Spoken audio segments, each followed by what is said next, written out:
اپنے اندر صبر پیدا کرنے کے 7 طریقے قرآن و حدیث کی روشنی میں۔ بسم اللہ الرحمن الرحیم۔ کیا آپ بھی چاہتے ہیں کہ مشکل وقت میں دل گھبرائے نہیں، غصہ قابو میں رہے اور انسان اللہ کے فیصلوں پر مطمئن رہ سکے؟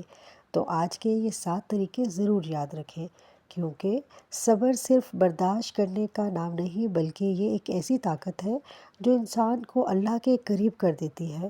نماز سے مدد لیں۔ اللہ تعالیٰ فرماتے ہیں وَاسْتَعِینُوا بِالصَّبْرِ وَالصَّلَاةِ إِنَّ اللَّهَ مَعَ الصَّابِرِينَ۔ صبر اور نماز کے ذریعے مدد حاصل کرو، بے شک اللہ صبر کرنے والوں کے ساتھ ہے۔ سورہ بقرہ آیت نمبر 153۔ جب دل بے چین ہو فوراً اللہ کے سامنے کھڑے ہو جائیں۔ نماز صبر کو مضبوط کرتی ہے۔ اللہ کے فیصلے پر یقین رکھیں۔ ہر آزمائش کے وقت یاد رکھیں کہ اللہ آپ کو دیکھ رہا ہے اور آپ کی تکالیف سے باخبر ہے۔ اللہ تعالیٰ فرماتے ہیں کہ وہ ضرور آزمائیں گے اور پھر صبر کرنے والوں کو خوشخبری دی ہے۔ سورہ بقرہ آیت نمبر 155 سے 157۔ یعنی آزمائش آئے تو یہ نہ سوچیں میرے ساتھ ہی کیوں، بلکہ کہیں اللہ میرے لیے بہتر جانتا ہے۔ مصیبت کے وقت انا للہ و انا الیہ راجعون پڑھیں۔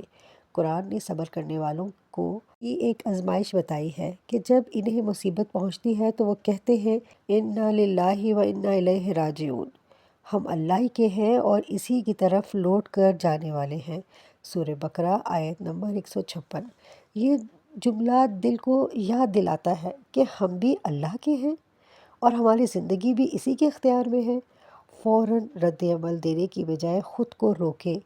نبی کریم صلی اللہ علیہ وآلہ وسلم نے فرمایا اصل صبر تو پہلی چوٹ کے وقت ہوتا ہے۔ صحیح بخاری 1302۔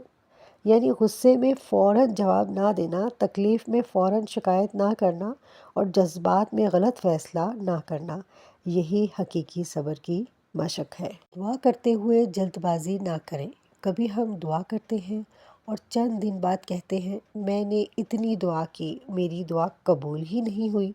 نبی کریم صلی اللہ علیہ وآلہ وسلم نے اس جلد بازی سے منع فرمایا اور بتایا کہ بندے کی دعا قبول ہوتی رہتی ہے جب تک وہ جلد بازی نہ کرے۔ صحیح مسلم 2735۔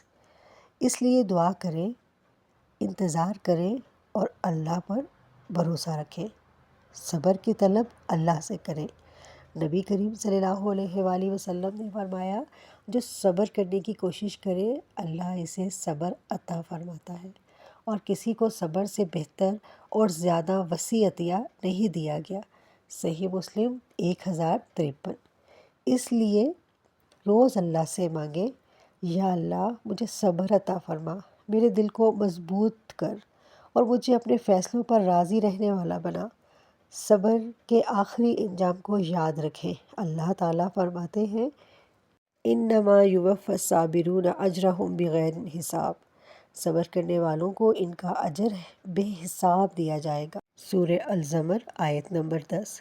سوچیں دنیا میں تھوڑا سا صبر اور آخرت میں بے حساب اجر، اور اللہ تعالیٰ فرماتے ہیں اے ایمان والو صبر کرو، ثابت قدم رہو تاکہ تم کامیاب ہو جاؤ۔ سورہ العمران آیت نمبر 200۔ اگر آج آپ کسی آزمائش سے گزر رہے ہیں تو ہمت نہ ہاریں، ہو سکتا ہے جس چیز پر آپ آج رو رہے ہیں اللہ اس کے ذریعے آپ کا مقام بلند کر رہا ہو۔